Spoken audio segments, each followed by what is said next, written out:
Dubai Abu Dhabi നഗരങ്ങൾക്ക് നേരെ വന്ന ഡ്രോണുകൾ പ്രതിരോധിച്ച UAE നേരത്തെ 3 മരണം സംഭവിച്ചത് മാറ്റി നിർത്തിയാൽ പുതുതായി ആളപായമോ പരിക്കോ ഒന്നും റിപ്പോർട്ട് ചെയ്യപ്പെട്ടിട്ടില്ല. മുൻകരുതൽ നടപടിയുടെ ഭാഗമായി സ്വകാര്യ മേഖലയിലെ ജീവനക്കാർക്ക് 3 ദിവസം വരെ വർക്ക് ഫ്രം ഹോം ആക്കി. ഗ്ലോബൽ വില്ലേജ് ഉൾപ്പെടെ പ്രധാന വിനോദ കേന്ദ്രങ്ങൾ ഇന്നും അടച്ചിടും. MCA നാസർ വിശദാംശങ്ങൾ നൽകും. MCA, അത്യസാധാരണമായ സ്ഥിതിവിശേഷങ്ങളാണ് UAE-യിൽ പ്രത്യേകിച്ച് അബുദാബിയുടെ സൈഡിലേക്കും ഉണ്ടായത്. ഇന്നിപ്പോൾ ഈ ആക്രമണം, ഈ സംഘർഷം തുടങ്ങി 3ാമത്തെ പകൽ ഏതൊക്കെ തരത്തിലുള്ള ആക്രമണങ്ങൾ UAE-യുടെ മേഖലകളിൽ ഉണ്ടായി? ഏതൊക്കെ ആക്രമണങ്ങൾ തടഞ്ഞിടാൻ അവിടെ സൈന്യത്തിന് കഴിഞ്ഞു? എന്താണ് ഏറ്റവും പുതിയ അപ്ഡേറ്റ്? സൈഫുദ്ദീൻ, അതിനു മുമ്പ് ചെറിയൊരു വാർത്ത ഇപ്പോൾ പൊതുവായിട്ട് വന്നിരിക്കുന്നത് ഒമാൻ സമുദ്രത്തിൽ ഒരു കപ്പലിന് നേരെ ആക്രമണം നടന്നിരിക്കുന്നു. ഒരാൾ കൊല്ലപ്പെട്ടതായിട്ട് അധികൃതർ സ്ഥിരീകരിച്ചിട്ടുണ്ട്.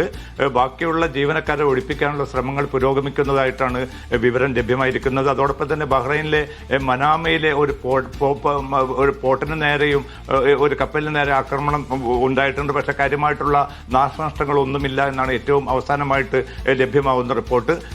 ഇനി UAE-യിലേക്ക് വരികയാണെങ്കിൽ ദുബൈയിലും അബുദാബിയിലും കഴിഞ്ഞ 2 ദിവസം നടന്നതുപോലെ തന്നെ മിസൈൽ ആക്രമണങ്ങൾ നടന്നിരുന്നു. പക്ഷെ അതെല്ലാം ഫലപ്രദമായി തന്നെ പ്രതിരോധിക്കുന്നതിൽ പ്രതിരോധ മന്ത്രാലയം വിജയിച്ചു. അതിന്റെ അവശിഷ്ടങ്ങൾ ഐക്കാട്, അബുദാബിയിലെ ഐക്കാട്, അതോടൊപ്പം തന്നെ മുസഫ, ഈ ഭാഗങ്ങളിൽ ചിതറി വീണ് ചില കെട്ടിടങ്ങൾക്ക് വളരെ ചെറിയ തോതിലുള്ള ഒരു വെയർ ഹൗസ് ആണ്, അതോടൊപ്പം തന്നെ ഒരു കമേഴ്ഷ്യൽ കെട്ടിടമാണ്. ഇതിന് ചെറിയ തോതിലുള്ള നാശനഷ്ടം സംഭവിച്ചത് മാറ്റി നടത്തിയാൽ ആർക്കും പരിക്കേൽക്കുകയോ ആളപായം സംഭവിച്ചതായിട്ടോ ഒരു റിപ്പോർട്ടും പുറത്തു വന്നിട്ടില്ല. അല്പം മുമ്പ് റാസൽ ഖൈമയിലും സമാനമായിട്ട് ഒരു മിസൈൽ പ്രതിരോധിക്കുന്നതിനിടെ അതിന്റെ ചീളുകൾ തെറിച്ചു വീണ് അൽഹംറ വില്ലേജിൽ ചിതറി വീണു. എന്നാലും ആർക്കും ഇതിൽ പരിക്കേറ്റതായിട്ടുള്ള ഒരു റിപ്പോർട്ടും പുറത്തു വന്നിട്ടില്ല.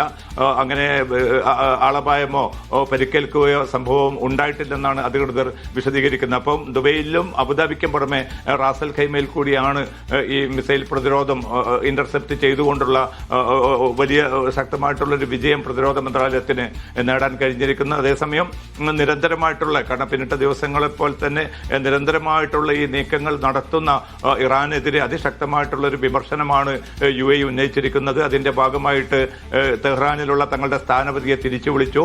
അവിടെയുള്ള UAE-യുടെ എംബസി അടച്ചിടാൻ നിർദ്ദേശം നൽകിയിരിക്കുന്നു.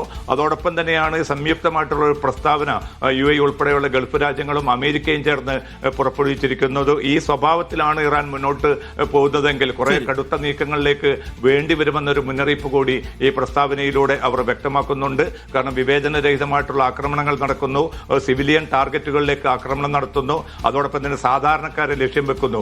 ഇത് ഒരിക്കലും അംഗീകരിക്കാനാവില്ല. ഇത് എല്ലാ നിയമങ്ങൾക്കും എതിരാണ്. അതുകൊണ്ട് തന്നെ ഇറാനെതിരെ വളരെ ശക്തമായിട്ടുള്ള ഒരു മുന്നറിയിപ്പാണ് ഗൾഫ് രാജ്യങ്ങൾ ഒരുമിച്ച് തന്നെ സംയുക്ത പ്രസ്താവനയിലൂടെ നൽകിയിരിക്കുന്നത്. കാരണം ഒമാനും നേരെയും ഖത്തറിന് നേരെയും നടന്ന ആക്രമണത്തെ പ്രത്യേകം തന്നെ ഈ GCC രാജ്യങ്ങൾ അപലപിക്കുന്നുണ്ട്.